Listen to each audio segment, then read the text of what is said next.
오늘은 곽수종의 경제 단판 안에 하나의 코너라고 말씀드릴까요? 대담한 경제 대담. 오늘 한문도 교수님을 모시고 부동산에 대한 그 많은 시청자분들의 어떤 오해와 진실, 결국 피해를 입을 분들이 우선적으로 영끌족이라든지 갭 투자하신 분들, 물론 개인 탐욕위에서 하신 분들도 계십니다만, 그러면 이제 이분들에게 리스크 해칭을 할 것이냐, 최대한 그 방법을 조금 말씀을 주시면 어떨까 싶습니다. 지금 시장이 어떻게 될지 굉장히 좀 혼돈스러우실 텐데, 예. 제가 드릴 말씀은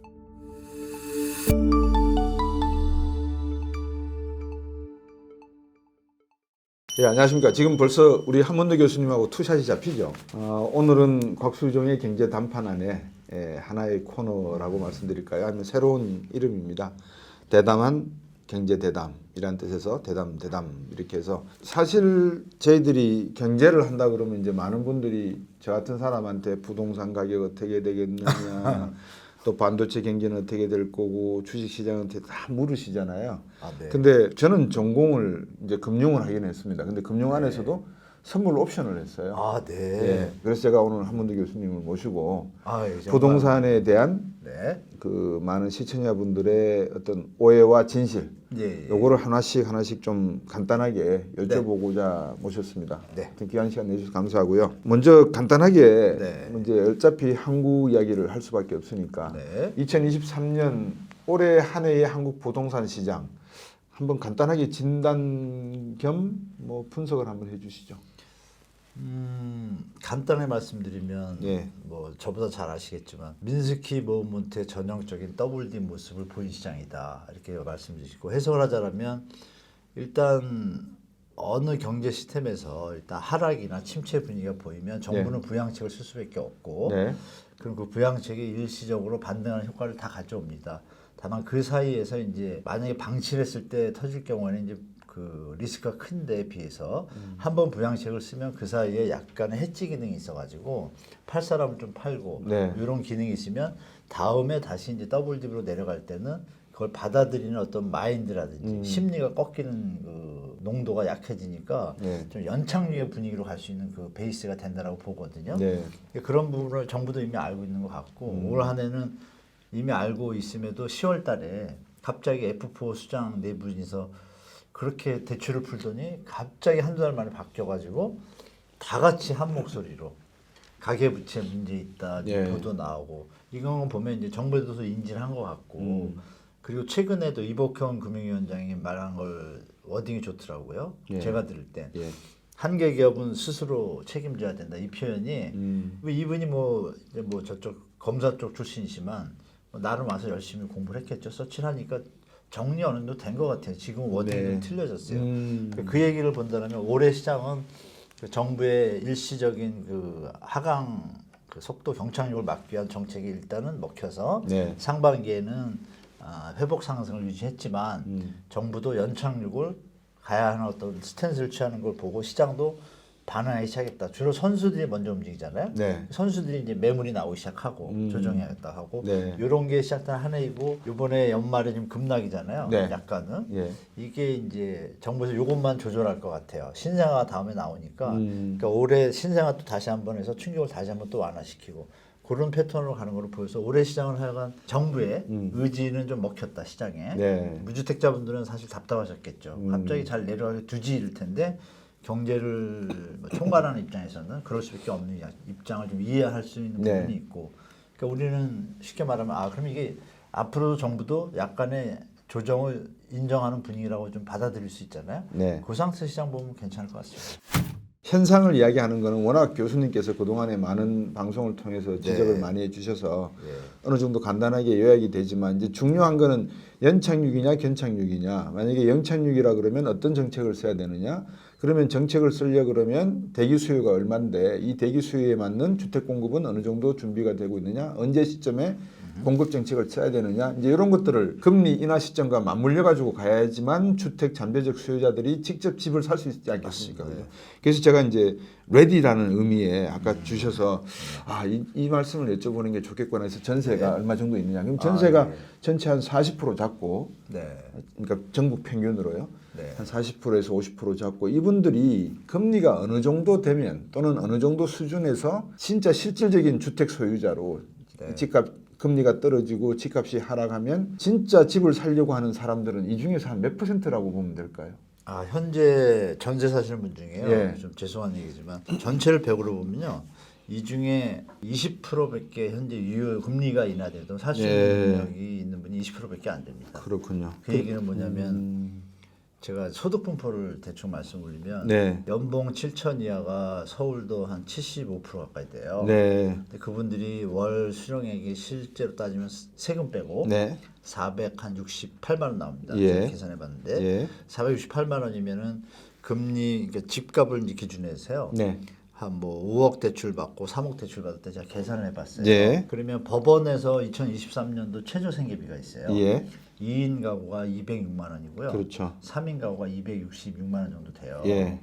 그러면 468만 원에서 3인 가구는 200만 원 남잖아요. 그렇죠. 최저 생계비 쓰고 네. 200만 원 남으면 이게 대출 원리금 상환액이라고 가정하면 네. 주택 가격이 5억일 때 3%일 때, 예. 5억일 때 4%일 때 예. 이런 틀이 나오잖아요. 그렇죠. 그리고 거꾸로 3%인데 7억일 때가 있고. 음. 제가 계산해 보니까 현재 서울은 집 살 사람이 없어요. 이 값에. 잘해 한 10% 유효수가 거의 없어진 거예요. 그렇죠. 그러면 정부가 신생아처럼 특례를 이렇게 써가지고 네. 1, 2%짜리 하면은 조금 수요가 생겨요. 예. 그러면은 말씀드린 것보다 조금 늘어요. 한 30%. 네. 여러분들이 아쉽게 1, 2분이 있잖아요. 네. 그 개점에서 다 300만 원 이하예요. 40%가.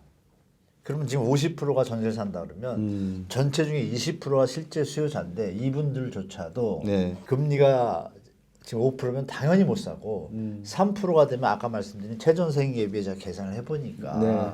그 비중이 적더라. 그래서 제가 드린 말씀은 집값이 한 20%에서 30% 내려오면 네. 수요가 여기서 갑자기 2배 정도 늘어요. 네. 그러면 이 수요가 전 세계적으로도 유주택자 비율이 70% 넘는데 거의 없잖아요. 그렇죠. 그거랑 맞춰보면 서울은 수요가 딴 데보다 많죠. 한 20% 늘어나니까. 네. 그래서 사람 수를 따지면 한 3, 40만 호? 예. 이 정도의 서울 수요는 있어요. 네.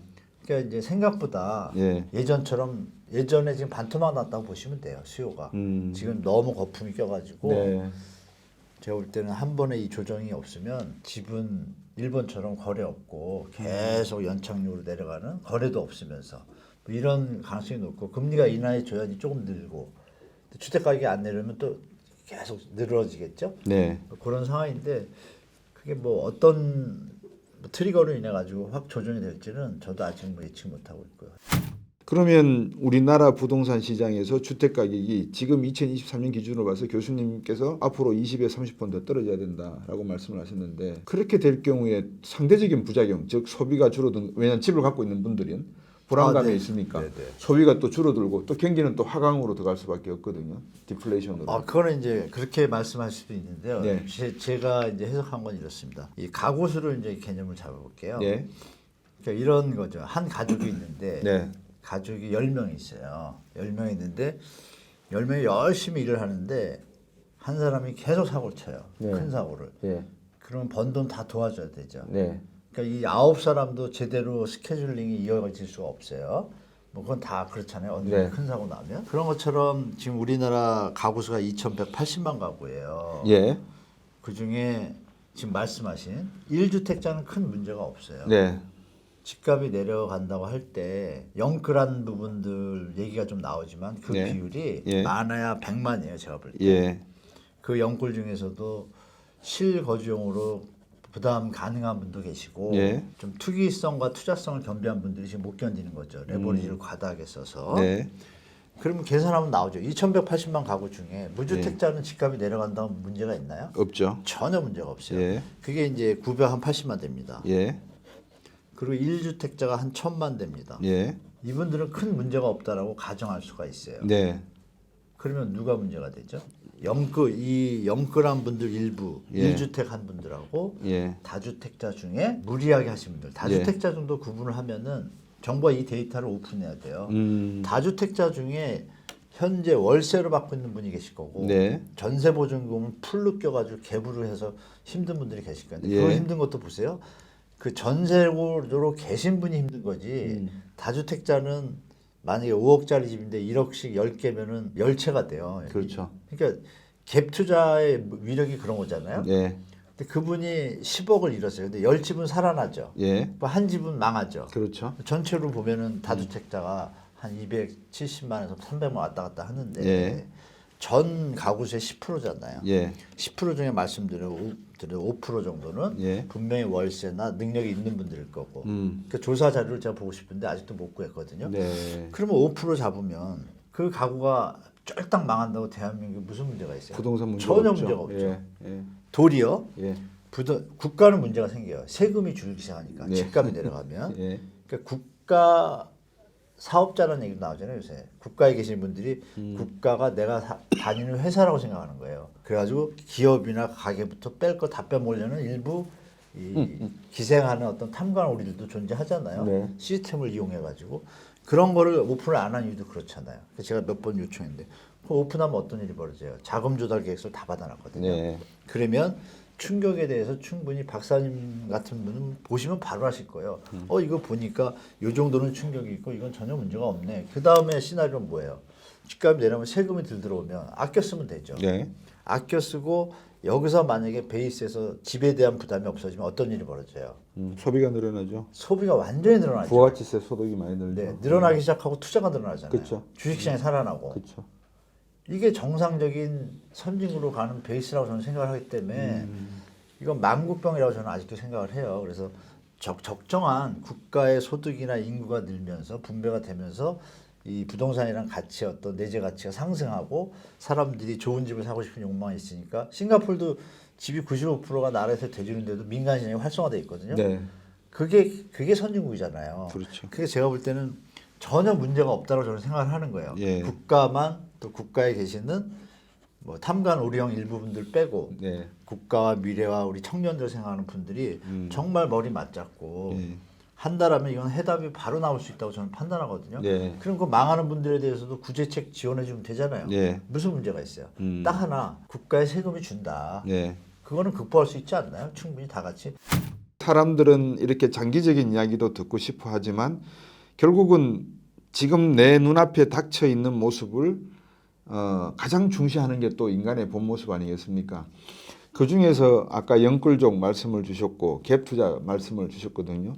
그 다음에 부동산 시장의 시행시공사 입장에서는 이제 PF 대출을 해준 이금융권이나 이런 쪽 예. 이야기고 정부가 정책적으로 써야 될 게 상당히 많이 있습니다만 저는 뭐 대마불사나 또는 친기업적인 어떤 정부 정책을 일단 가정을 한다면 결국 피해를 입을 분들이 우선적으로 영끌족이라든지 갭 투자하신 분들 물론 개인 탐욕에서 하신 분들도 계십니다만 어쩔 수 없이 하신 분들도 계실 네. 거라고 보거든요. 선의에.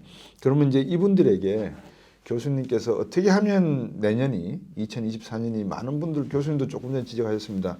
아마 찐바닥을 확인할 시기가 내년일 것 같다. 네. 그러면 이 시기에 리스크 헤징을 할 것이냐 최대한 그 방법을 조금 말씀을 주시면 어떨까 싶습니다. 연끌하신 분들이요. 예. 저는 정부가 일단은 기본적으로 뭐 자본주의 국가니까 그건 뭐 알아서 하시는 건데 피해를 입는데 그 피해 정도가 삶의 어떤 다시 뭐 심하면 파산 선고하고 이런 네. 정도로 간다라면 깊게 생각하고 대안을 찾아야 되겠죠. 예. 근데 이제 들고 있는 분들이 이제 지금 시장이 어떻게 될지 모르니까 좀 혼돈스러우실 텐데 예. 제가 드릴 말씀은 지금 이런 고금리 상태가 2년은 최소한 더 간다고 보고요. 예. 작년 재작년에 제가 말씀드릴 때 영끌하신 분들한테 그런 얘기를 했어요. 앞으로 3년 동안 이 금리를 버틸 수 있을지 계산을 하시고 앞으로 3년을 두고 1년, 2년, 3년 차 두고 올라갈 때 유지할 때 내려갈 때 하면 9개가 답이 나오잖아요. 네. 그 중에서 자기가 선택할 수 있잖아요. 네. 나는 여기에 해당되겠구나. 네. 그걸 택하시면 되고 그거는 이제 개인적인 분들은 좋은데 가정에 있는 분들은 이게 어려워서 팔아야 되는 게 맞는데도 못 팔아야 되는 경우가 있어요. 애기들이 방이 있고 갑자기 삶의 환경이 바뀌면 또 더 큰 피해가 있으니까 네. 이 부분은 이제 정부가 나서야 된다고 생각해요. 솔직히.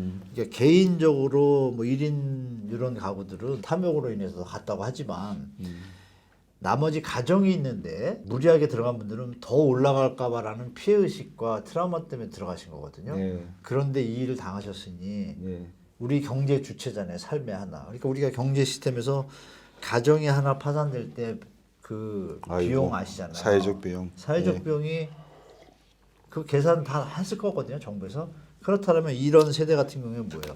정부에서 이자의 반 정도를 은행과 협조해서 다른 부분에서 수익이 나는 거 방치하고 있잖아요, 지금. 중도대출 높거든요. 네. 하면서 이런 부분들에 대해서만 조사를 하는 거예요. 네. 실거주고 앞으로 10년 동안 팔지 않겠다라는 예. 학교 다니니까 애들이. 그렇죠. 이런 부분들 건강하게 직장도 있고 이분은 본의 아니게 투자 의식이 없는데도 지금 당한 거잖아요. 그러니까 이분들이 실질적인 피해자예요, 제가 볼 때. 그럼 이분들은 10년이고 15년이고 안 파는 조건 하에서 이자를 갖다 반 정도 은행에서 협조해서 상생 맨날 상생 떠들잖아요. 해서 이자 탕감 어느 정도 해주고 몇 프로로 10% 20% 다운해도 도움이 많이 되거든요. 정부가 나머지 그 반을 부담하기 어려운 부분을 정부가 일단 대납을 해요. 그리고 나중에 돈 벌면서 갚는 형태도 못 갚으면 어떻게 돼요? 이 집값이 시간이 흐르면 아시겠지만 GDP 뭐 M2랑 맞춰서 또 가게 되잖아요. 그러면 이분의 생활은 유지가 되니까 시나리오가 나오잖아요. 경제 주체는 살렸잖아요. 네. 그러면 우리 경제 전체에서 이런 가구들이 좋은 역할을 하는 그 포션을 다 계산해 보면 답이 나오지 않을까요? 편익 분석을 하면 답이 나오죠. 네, 그러면 저는 분명히 도와줄 근거가 명분이 나오고 정부도 영끌 세대 중에 이렇게 애들이 있고 이런 세대들은 15년 동안 안 팔기로 약조를 하고 정부가 지원하겠다. 집값의 문제로 발생한 거니까 정부도 책임이 있다. 이렇게 얘기하면 국민들이 다 맞추실 것 같은데 저는 제 생각이에요, 그냥. 그리고 이제 투기성 있는 분들은 냉정하게 비트코인이나 주식과의 형평성을 맞추기 위해서 아웃. 이렇게. 저는 그랬으면 좋겠어요. 대부분 그런 분들은 그 정도 정부가 은행과 함께 힘을 합쳐서 지원을 해드리려고 하면 원리금 상환만큼은 따박따박 끝까지 하실 분들이 많을 거라고 저는 생각을 해요. 그럼요. 예.